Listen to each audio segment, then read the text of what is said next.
بسم اللہ الرحمن الرحیم۔ اگر آپ لوگ بھی رمضان کے آخری عصر میں خزانہ لوٹنا چاہتے ہیں، آپ لوگ بھی اپنے مقدر کا ستارہ چمکانا چاہتے ہیں، تو پھر آج رات کا ایک ایسا خاص وظیفہ لے کر آپ کے لیے آئی ہوں۔ جو شخص بھی طاق رات میں یہ وظیفہ پڑھ لیتا ہے، اس کے سارے نصیب کھل جاتے ہیں، اس کے مقدر کا ستارہ چمک جاتا ہے۔ اگر آپ لوگ بھی اللہ پاک کی غیبی مدد حاصل کرنا چاہتے ہیں، اگر آپ بھی غیبی مدد کے نظارے اپنی کھلی آنکھوں سے دیکھنا چاہتے ہیں، پھر آج یہ وظیفہ کسی صورت مت چھوڑیے گا۔ آپ آج طاق رات ہے، اگر یہ وظیفہ پڑھ لیا جائے تو صرف ایک دن کا یہ وظیفہ پڑھتے ہی آپ کی ہر حاجت پوری ہو جائے گی۔ یہ وظیفہ صرف ایک دن کا وظیفہ ہے۔ اگر آپ صبح پڑھتے ہیں تو شام تک آپ کی ہر حاجت پوری ہو جاتی ہے۔ اگر رات پڑھ کر سوتے ہیں تو صبح ہر دعا قبول ہو جاتی ہے، کیونکہ رمضان کا مہینہ رحمت اور بخشش والا اور جہنم کی آگ سے بچنے کا مہینہ ہے۔ اس مہینے کو لاپرواہی میں مت گزاریے گا۔ اس مہینے کی ایک ایک گھڑی، ایک ایک موقع بڑا قبولیت کا ہے۔ اس مہینے میں اگر فقیر بھی مانگے تو رب کی ذات بادشاہت عطا فرما دے۔ آج آپ لوگ یہ وظیفہ پڑھنے سے پہلے حاجت کی نیت کر کے بیٹھیں گے، انشاءاللہ رب کریم آپ کو وہ چیز ضرور عطا کرے گا جو آپ نے زندگی میں مشکل آپ کو لگتا ہے اس خواہش کو پورا کرنا، وہ چیز آپ کو مل کر رہے گا۔ آج کی رات خزانے لوٹنے کی رات ہے۔ آج کی رات یہ بچے بتائے گئے طریقے سے پڑھ لیجئے گا۔ آپ رب کریم سے جو بھی مانگیں گے، جتنا بھی مانگیں گے، اللہ تعالیٰ نوازے گا، کیونکہ آج کی رات قبولیت کی رات ہے۔ ویسے تو رمضان کا ہر دن ہی قبولیت اور برکت والا دن ہے، ہر رات قبولیت اور برکت والی رات ہے، لیکن آج طاق رات ہے، مانگنے والی رات ہے۔ مانگنا ہے، جاگنا ہے، اور جتنا مانگنا ہے، جیسا مانگنا ہے، رب کی ذات جھولیاں بھر بھر کے نوازتی ہے، کیونکہ وہ ذات مانگنے والوں کو پسند کرتی ہے۔ اگر آپ بھی رب کریم سے مانگنا چاہتے ہیں اور آپ بھی خزانے لوٹنا چاہتے ہیں تو آج اس وظیفے کو پڑھ لیں۔ ناظرین، رمضان المبارک کا مہینہ جب آتا ہے تو اپنے ساتھ رحمتیں اور برکتیں لاتا ہے، قبولیت کے وعدے لے کر آتا ہے۔ اگر آپ کسی ناممکن حاجت کے لیے بھی پڑھتے ہیں تو اس بہتر یہ ہے کہ یہ وظیفہ بتائے گئے طریقے سے پڑھ لیں، اور آپ ہر ناممکن آپ کو حاجت اپنا پورا ہوتا نظر آئے گا۔ آپ کو اپنا مقدر کا ستارہ کچھ چمکتا دکھے گا، آپ اللہ تعالیٰ کے معجزے پہ خود حیران رہ جائیں گے۔ اور آپ کو یہ وظیفہ کرنا کیسے ہے؟ آپ کو اپنی مقصد کی نیت کرنا ہے۔ آج وظیفہ پڑھنے سے پہلے آپ کو مقصد ذہن میں رکھنا ہے۔ آپ میں سے جس کو رزق چاہیے وہ رزق کے لیے کر سکتا ہے، جو بے روزگار ہے وہ روزگار کے لیے کر سکتا ہے، جو بے اولاد ہے وہ اولاد کے لیے کر سکتا ہے، جسے اپنا گھر چاہیے اس گھر کے لیے کر سکتا ہے، اچھی شادی، اچھی جاب کے لیے کر سکتا ہے، گھر میں سکون کے لیے کر سکتا ہے، رزق کی تنگی کو دور کرنے کے لیے کر سکتا ہے۔ بھکاری ہے، فقیر ہے تو اپنے لیے وہ کر سکتا ہے، اللہ اسے بھی غنی کر دے گا، اسے بھی امیر کر دے گا۔ اگر کسی انسان کی کوئی حاجت ہے جو ناممکن حاجت ہے، جیسے بہت سی لاعلاج بیماریاں ہیں، اس کے لیے انسان کر سکتا ہے۔ اپنے مقصد کی نیت کرنی ہے، اور اس کے بعد آپ کو بسم اللہ کر کے آپ کو درود شریف پڑھنا ہے۔ اول آخر 3 بار درود شریف، بہتر ہے کہ 7 یا 11 بار پڑھ لے تو بہت اچھی بات ہے۔ درود ابراہیمی آپ کو اول آخری 7 بار پڑھ کے پھر اللہ تعالیٰ کا صفاتی نام پڑھنا ہے، یا حفیظو یا سلامو، یا حفیظو یا سلامو، یا حفیظو یا سلامو۔ اسے آپ کو 11 بار پڑھنا ہے۔ یا حفیظو یا سلامو کو آپ کو 11 بار پڑھنا ہے۔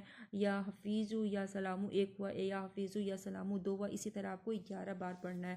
آپ نے توجہ، دھیان اور خلوص نیت کے ساتھ پڑھنا ہے۔ یا حفیظو یا سلامو کو پڑھنا ہے۔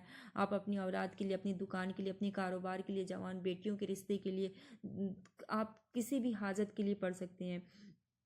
اور اس کے بعد آپ کو جو وظیفہ پڑھنا ہے وہ ہے لا الہ الا اللہ محمد رسول اللہ کا وظیفہ۔ اب یہ وظیفہ ان لوگوں کے لیے جو بے روزگار ہے، جن کے گھر میں فاقے ہیں، ایک وقت کی کھانے کو ہے تو دوسرا وقت سوچنا پڑتا ہے، تو ان کو لا الہ الا اللہ محمد رسول اللہ پڑھنا ہے۔ تو لا الہ الا اللہ محمد رسول اللہ آپ کو کتنی بار پڑھنا ہے؟ یہ آپ کو گھر سے غربت، تنگ دستی کے مسائل اور پریشانیوں کی مصیبتیں، رکاوٹیں، بندشوں کا ہمیشہ کے لیے خاتمہ کر دیتا ہے اسے پڑھنے سے۔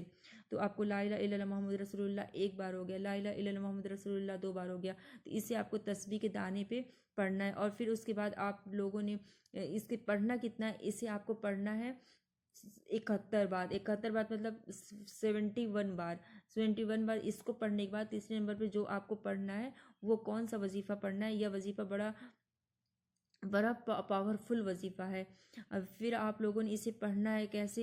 یہ بھی رب کا نام ہے، اللہ تعالیٰ کا یہ نام ہے، لیکن انہیں پڑھنے کا طریقہ کیا ہے یہ ترتیب سے آپ سمجھ لیں۔ یہ وظیفہ ہے یا حیو یا قیوم کا، یا حیو یا قیوم کا، یا آپ لوگوں نے پڑھنا ہے کیسے پڑھنا ہے؟ یا حیو یا قیوم بے رحمتی کا استغیث، یا حیو یا قیوم بے رحمتی کا استغیث، یا حیو یا قیوم بے رحمتی کا استغیث، یا حیو یا قیوم بے رحمتی کا استغیث۔ استغیث، اس طریقے سے آپ لوگوں نے پڑھنا ہے۔ اور اسے کتنی بار پڑھنا ہے؟ اسے 11 بار پڑھنا ہے۔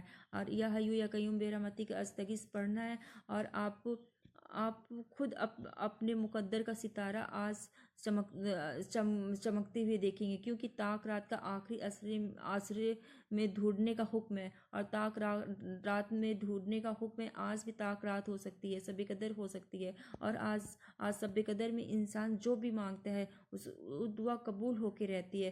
رب العالمین نے آج کی رات میں شب قدر رکھ دی، اور آپ نے اس رات میں یہ عمل کر لیا، پھر آپ کے وارے نیارے ہو جائیں گے۔ اس لیے اکابرین فرماتے ہیں کہ شب قدر میں صرف 10 بار سورت قدر لازمی پڑھ لیں، تو آپ نے چوتھے نمبر پر جو کرنا ہے عمل وہ سورت قدر ہے، 10 بار پڑھ لینا ہے۔ اِنَّا أَنزَلْنَاهُ فِي لَيْلَةِ الْقَدْرِ، آپ کو سورت قدر پڑھنا ہے، اور اس کے بعد آپ کو یہ پڑھنے کے بعد پھر آپ کو درود شریف پڑھنا ہے، اور اس کے بعد آپ درود شریف کے بعد 2 نوافل پڑھیں گے، اور 2 نوافل پڑھنے کے بعد آپ 2 نوافل جب پڑھیں گے تو اس میں سورہ فاتحہ کے بعد آپ کو سورہ قدر کی تلاوت کرنی ہے۔ اور اگر آپ کو نہیں یاد ہے تو کوئی بات نہیں، آپ نماز حاجت پڑھیں، اور اس کے بعد نماز حاجت پڑھنے کے بعد اسی طرح آپ لوگوں نے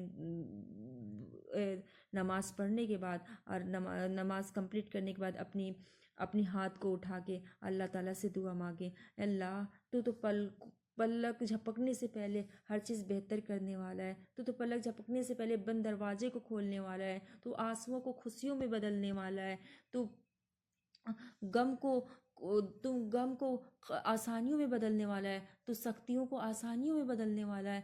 اللہ تو بند دروازے کو کھولنے والا ہے، تو مقدر اور تقدیر کو بدلنے والا ہے۔ اللہ ہر پتا پتا تیری مرضی سے ہلتا ہے۔ اللہ تو سمندر کے تہ میں کیڑوں کی بھی خیال رکھتا ہے، پہاڑ کے تہ میں تو